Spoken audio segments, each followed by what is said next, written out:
Number 1 Maharashtra, आधार जनतेचा।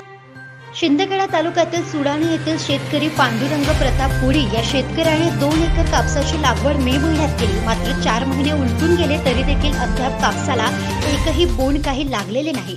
पांडुरंग कोळी यांनी वेळोवेळी खत पाणी फवारणी केली असून पांडुरंग यांच्या कापसाची उंची मात्र 5 फूट एवढी वाढलेली आहे। त्यांनी लावलेला खर्च भांडवल सुद्धा निघणार नाही।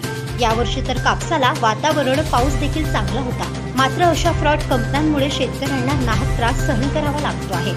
याला जबाबदार कोण, बियाणे कंपनी की कपाशी बियाणे विक्रेता?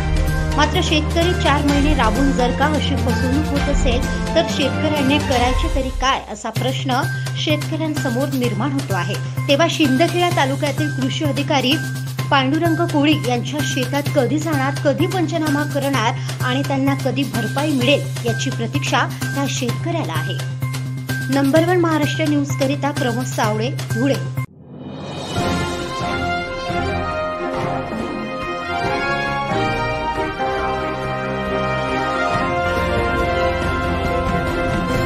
नंबर 1 महाराष्ट्र, आधार जनतेचा।